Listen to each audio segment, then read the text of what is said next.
lived in a small town where everybody knew everybody's business. Her church was even smaller, so privacy was virtually non-existent. One day, Sister Angel walked to a nearby mall. Without thinking, she had her Bible and her iPad in tow. At the makeout counter, she ran into a young pregnant churchgoer that attends church across town. They hadn't seen each other in years, so they greeted each other and shared a bit of small talk.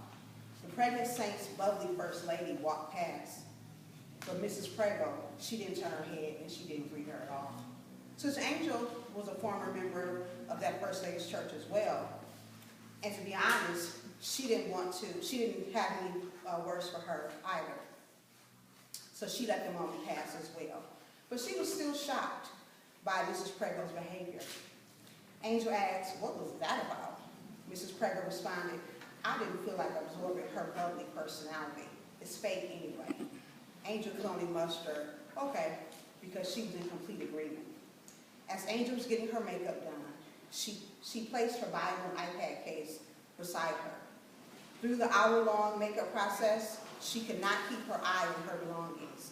And while she was following the makeup instructions, look up, look down, look left, look right, she ended up losing track. Big mistake.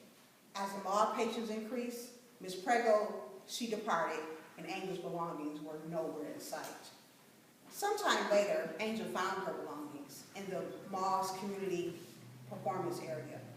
Somehow, another former church member and some unknown girl had both of Angel's possessions. Angel approached them, and without uttering a word, she began snatching her stuff out of their hands.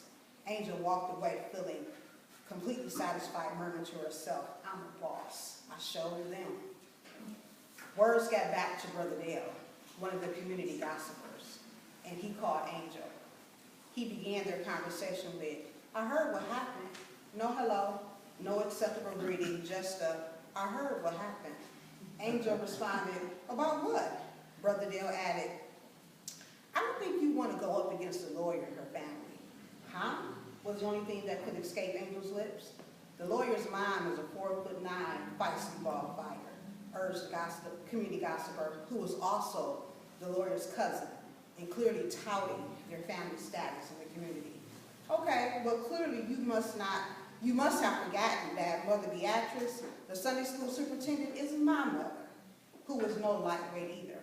Angel responded, making it clear that she didn't come from a family of guppies either.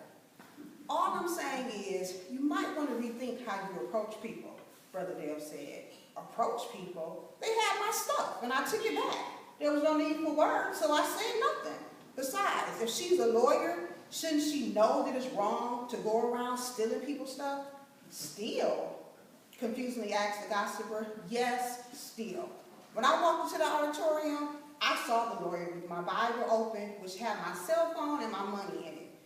Next thing, I look over at this random chick, and she's all up in my iPad case, which had my many accessories in it.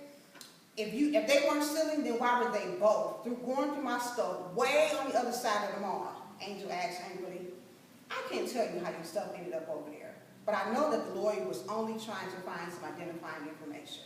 Most people write their names in their Bibles, right? Now, I can't speak for that random chick, but I'm assuming that she was doing the same thing," offered Brother Dale.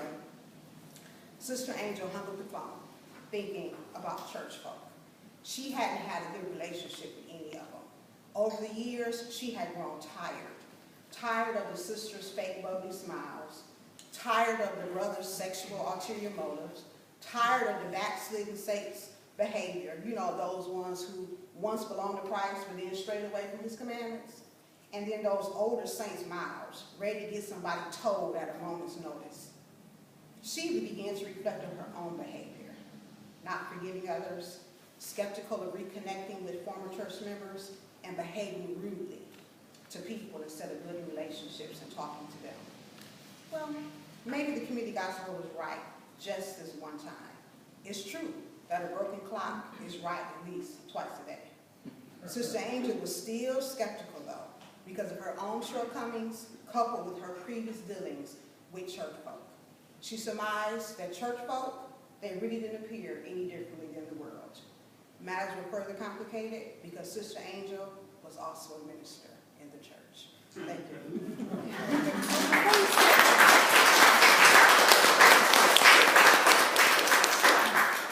Sorry, I should have said this before you came up. Tell us a little bit about yourself and the story and how you started writing it. Well, this actually came from a dream. So I do a lot of poetry writing, but not a lot of short story writing. So anytime I write a short story is after I've been awakened from a dream. Oh. So I actually dreamt this, and I shared it with one of my sisters, and she was like, "Oh, that's you. That's about you." I never admitted to that, but I ended up waking up and writing about it. Yeah, and just a little bit about me. My minor is actually in reading, language, and literature. I'm right now pursuing my PhD at Wayne State University. So it's great to be able to come and share with you guys, and for my girls for being here. Thank you, ladies, so much. Thank